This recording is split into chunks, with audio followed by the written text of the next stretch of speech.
Digital Romance TV.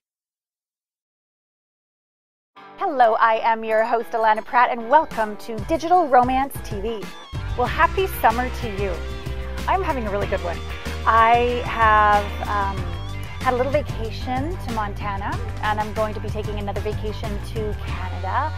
And even though I'm kind of like this dichotomy, I love big cities. Like I used to live in Japan, I used to live in New York, I obviously live in LA, but there's also that real nature girl in me, and I really love getting away to the middle of nowhere, you know, unplugging, getting on a lake on a paddleboard for hours. It just makes me so happy, and it really reconnects me to me. When I don't do things like that I know I need to fill up my bucket, I get more insecure. Little things bother me. So as we talk about your question this week, which is like first date jitters, I want you to sort of just first of all take notice. Are you filling up your bucket? Are you taking time to do what you know you require to hear your truth, to be grounded, to be yourself? Because when we just stay busy and spin, and then we go on a first date, we've started the date freaked out. Whereas we could start the first date a lot more authentically who we are. So your first question about first dates, what's right about going on a first date?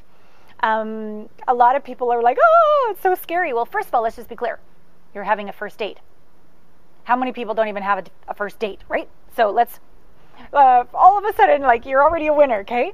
What else is right about going on a first date? Well, you don't have a lot to lose, but you have a lot to gain. You know, okay, so one date doesn't go well, you're not going to die. But what if it does go well? There's this wonderful quote here. It says, what if I fail? Oh, but my darling, what if you fly? Right? So, okay, whatever. So it goes bad. You've got some funny date stories to tell. But what if it goes well? Then you have a second date and then a third, yeah? Okay, so there's a lot of possibilities. So that's one of the things that's right about a first date. Muffin just needs to say hello. So we'll just give her little camera moment here. And now, no knocking cameras over. Off you go, just being calm, please. Next question. Should I tell her on a first date that I'm shy so she doesn't think I don't like her? So thoughtful of you to be so concerned about that. That's one point of view we could look at it. We could already determine you're shy, which may or may not be true, by the way. It's just your thought, your belief, your idea. And then all of a sudden we need to start overcompensating. Instead of that, why don't we kind of shift your point of view is that maybe you're just a little more introverted than extroverted. And I was sitting on an airplane just yesterday, I think it was yesterday, talking with this very high up lady in the military.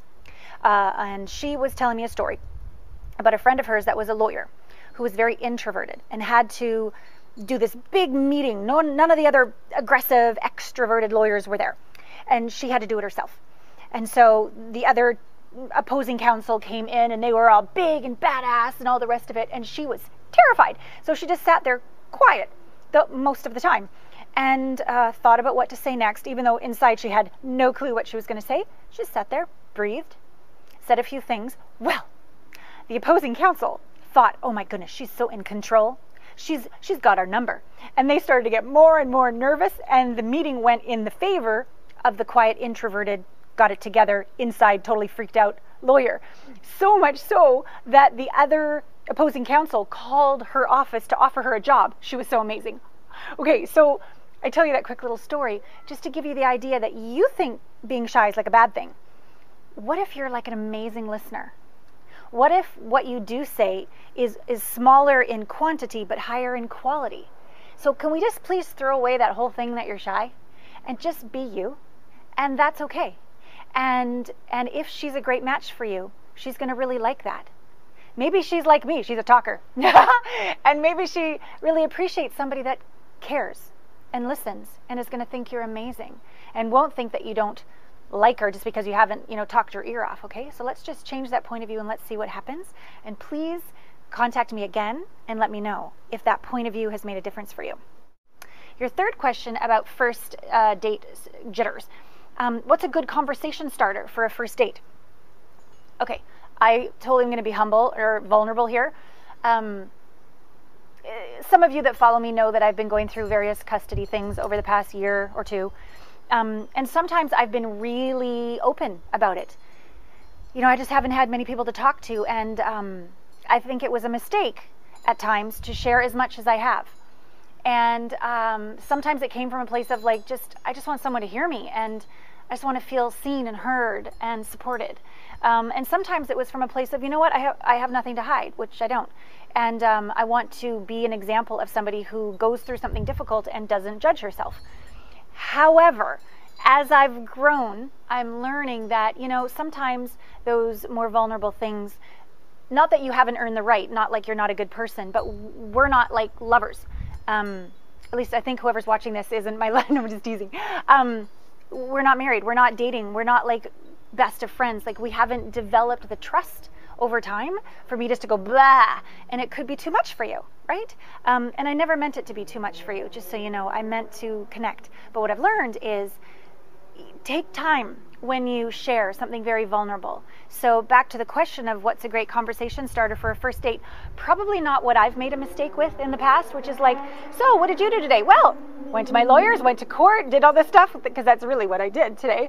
And it's too much for these men that I've dated here and there to hear such intensity on the first date. Now, I'm not saying be fake. I'm not saying lie. I'm not saying manipulate. I'm not saying any of that. I'm just saying maybe don't lead with the tougher stuff in your life on a first date. Lead with the lighter things, the more fun things. Just see if you guys like each other. Let's see if the conversation even flows.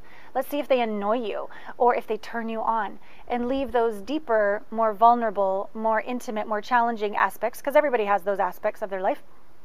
Leave them for farther on. Date 4, 5, 6, when you really have built a rapport and you really like each other and you're really getting to know each other. Then, hey, this is the whole me.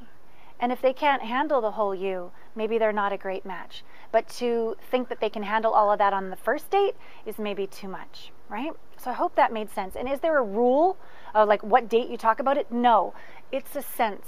I'm so sorry. So many things in life are not step 1, 2, 3, 4, 5, 6, 7. They're be present, trust yourself. And also with dating, we make mistakes. We're not perfect, and you're not supposed to be. That's how you grow and that's how you learn. So please be kind and tender with yourself on these first dates. The more you go on, the easier they get. And you will, as one of my clients who I think he had 250 first dates. And we did some inner work, and now he's been with somebody for 2 years. And it's so awesome. And he has like a show about it and everything. I think it's called the Feminar.com, I believe. David Kessler. So you can find some humor in the first dates as well, I guess is what I'm trying to wrap this video up with, that it's not so significant unless you make it significant. Just be yourself, have fun, be open to the mystery, keep it light. And if you felt like you're better for it, your life is contributed to because you got to know this person, well then ask them out again or go out with them again. And if not, thank you, that was lovely. You don't have to go see them again. Move on. You're at choice. I adore you, and I will talk to you next week here on Digital Romance TV. You ever wonder what to text a guy to make him desperate to be with you? Go to digitalromance.tv/TRB to learn Michael Fiore's secret texting formula to create incredible attraction with a guy at the push of a button.